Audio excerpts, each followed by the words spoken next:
Hey y'all, welcome and welcome back to my channel. My name is Belle and this is the Belle Perspective, and I've got another book review. Okay, now this one is better late than never because I read this book months ago and I should have been done and came down here and reviewed When No One Is Watching by Alyssa Cole. Okay, I actually recorded the video a few months ago but didn't like it and forgot to come back and re-record, so y'all getting it now. All right. But before we get into my thoughts on this book, let's get into some housekeeping items first. This is a growing channel, y'all. And on this channel, we do book reviews. We talk about movies. We talk about reality TV, scripted TV, foolishness on the internet. We do all kinds of things over here while building community and having a little kiki on the side. So if that is what you're looking for, that's what you're into, definitely hit the subscribe button. You're going to love it over here. Also, I've got a book club, okay? I'm an avid reader. I love reading, fiction, and I'm reading all kinds of things over here, okay? And so I have a book club. It's completely free. It's called Black Lituations. It's virtual, so anybody anywhere could actually join if they want. All you got to do is purchase the book and be a part of the conversation. And I'll put the description and the link to join down in the description box. This week we are talking about, or not this week, next week, I think. Next week or the week after, I can't remember. I think it's August 24th, so I think it's next week. We are going to be connecting on A Spell of Good Things. I am not going to butcher the author's name, but I'm going to put the information here. So again, Black Lituations, it's my free virtual book club. We're going to be discussing A Spell of Good Things. Definitely join the conversation. I'll put all that information down in the description box. I hope to see you there. I think we meet at 7 o'clock Eastern Standard Time. So if you're able to join, jump in. If you're not, we read every month. And so I will make sure that I keep you guys posted on the next things. So, yeah, let's get into this review. Again, when no one is watching, I've got the wrong side. I do this every time. Alyssa Cole. Yes, yes, yes. Okay.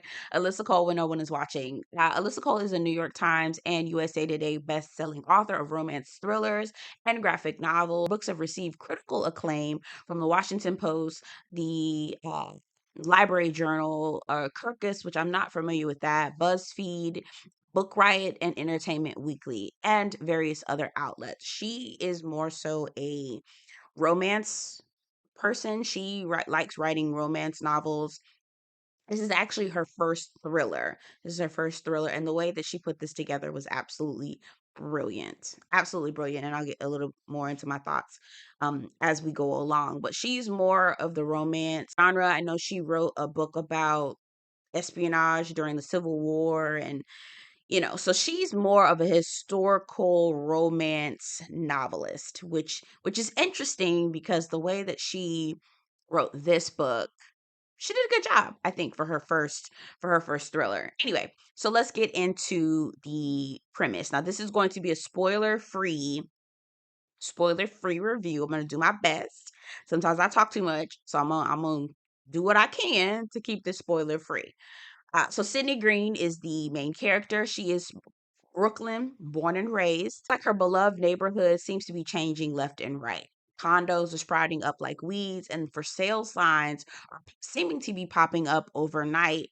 And she's not sure why or what's happening. And then people she's grown up with and have known for her entire life are all of a sudden disappearing. So she is trying to cope with what's going on. Her mother recently passed, and she's really trying to understand what's happening to her brand new neighborhood. She's recently divorced, moved into the house that her mother left her, and she's trying to deal with all of that, with the changing, grieving her mother's death, trying to keep up with the bills, trying to figure out why her neighborhood is changing, and then where are the people that she has known and loved for a very long time, where are they going? And so Sydney begins a walking tour of the neighborhood. This was something that sprouted out because she went through a walking tour of the neighborhood that she grew up in, and there was a lot of misinformation or information that was left out of the story, and she didn't like that. So she wanted to contribute to her own neighborhood by starting a walking tour that told the truth about this predominantly Black neighborhood that she lived in, grew up in, and knows the people. She finds an unlikely and unwanted assistant in one of the new arrivals to the block. His name is Theo, and their relationship evolves. And as you read the book, you'll see how it evolves. Sydney and Theo's deep dive into history as they're preparing for these walking tours quickly becomes an introduction into terror, paranoia, and fear. And if you read the book, you'll see why. Their neighbors may not have moved to the suburbs after all, because that's kind of been the running theme. Okay, well, if Mr. Cleophas over there, he ended up leaving overnight, it almost seems. Maybe he just went and bought a house in the suburbs. Maybe he, went back to live with his family because he's getting older, etc. We come to find out as we read the book, that's not necessarily the case. It's a good book. I enjoyed it. Let me give you my overall thoughts, because I'm trying not to spoil it. I do this every time. Try not to spoil it. So my overall thoughts, I think it was creative and a wonderful way to intertwine social issues with horror. It's not all that run of the mill trauma story, like no shade to them, but like 12 Years a Slave or anything like that. Nothing like that. It's a very refreshing way to speak about social and economic issues. She turned social and economic issues into a riveting psychological thriller. That's literally what I wrote. Reminiscent of Get Out, and has a Hitchcockian essence to it for sure. I think that this is a genre that more of us need to tap into. When I say more of us, I mean Black folk. Horror, racism is terror. And who better than Black folk to be able to tell that story in a way that is refreshing and new, but still scary, right? Because it is terror. It is scary. It is horrifying. I think that this is a genre that Black folks can truly tap in and should. Because I recently just read a book about, I'm not even going to talk about it because it's pretty gross, but the things that happened while people were enslaved. That is an actual horror story that could be written by somebody, a Black person, to retell that story. I think it's brilliant. I think it's brilliant, and who better than Black folk to be able to come back and tell that story to us, so that there's a way for us to learn more about our history, right? To know what really happened, to understand the horrors, and to be able to tell our own story in a brilliant way, and not it be trauma porn, right? Because I know we all sick of these enslaved movies. I'm tired of seeing enslaved Black people. That's not the only story. There's more to it, right? Anyway, so that's my overall thoughts. The pros, again, I thought it was brilliant for you to be able to take this horror, take this real social and economic issue and turn it into a thriller. And baby, I'm not gonna lie to you. I read this book in a day. I read this book in a whole day. I just sat down and read it for a day. It took me about like 4 or 5 hours. And I was like looking over my shoulder, like, oh, what is that? What's that? What noise is that? Baby, I was nervous. Okay. Nervous.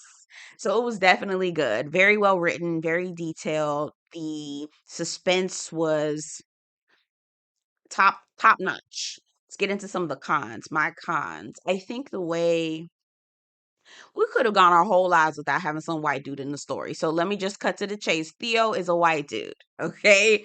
Theo is a white dude. We could have gone our whole lives without having some white dude in the story. I'll just be honest with you. I just felt like his presence was a little intrusive. I think that I wish she had really rethought that character. I think that there was one other character that I felt like she didn't incorporate properly, and I didn't like that either. Again, without giving too many spoilers, her best friend, I don't think that they flushed her character out enough for us to understand what was really going on. So there's a little bit of patchwork in some of the storytelling, but overall it still was very very good. Yeah, some of it didn't make sense and it seemed thrown together in terms of the relationship with the best friend, some parts of the relationship with Theo, and then some parts of the climax part. It was kind of like, oh, that's really okay. Like it's yeah. Again, I'm trying to try not to spoil the story. It was still great though. Still an excellent read. I would encourage anyone to read this book. If I were to rate this story, I would give it a 4.8 out of 5. I would get a 4.8 out of 5. It was really though for her to even branch out and write a story of these issues, and make it a thriller and really own it. Chef's kiss. Absolutely. Absolutely thought it was a chef's kiss. So definitely check it out. If anyone has read the book already, in the comments, tell me what you think about the story. If you haven't read the book, please go run out and get it. I think it's on Audible. It should be on Audible. I know I've seen it on sale at Barnes and Nobles. Like, it is a really truly good read to get through and to understand. It's historically accurate. She puts a little bit of like historical Easter eggs in there for you to read and go back up and go back and research and look up, and it's excellent. So I give this book 4.8 out of 5. I did have some issues with some of the character development. Putting Theo in that thing, I was like, why y'all had to Theo, really? Okay. Anyway, y'all get down in the comments. Let me know what y'all think about the book if you've read it. Let me know what you think, if you're gonna read the book or not. I'd be interested. Don't forget to join Black Lituations, the book club. It is a completely free virtual book club. We try to focus on stories that are told by Black folk, or people that are in underrepresented communities.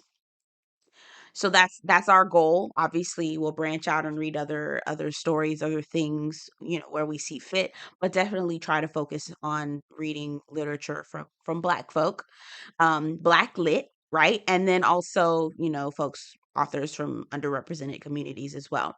So next Thursday, I think it is August 24th, 7 p.m. Eastern Standard Time, we're going to be reviewing The Spell of Good Things. I'm reading that right now. I'm not gonna butcher the author's name. Definitely am enjoying this next book as well. So anyway, hope to see you guys at one of our Black Lituation meetings some point. Yeah. Get down in the comments. Let me know what y'all think. Take care.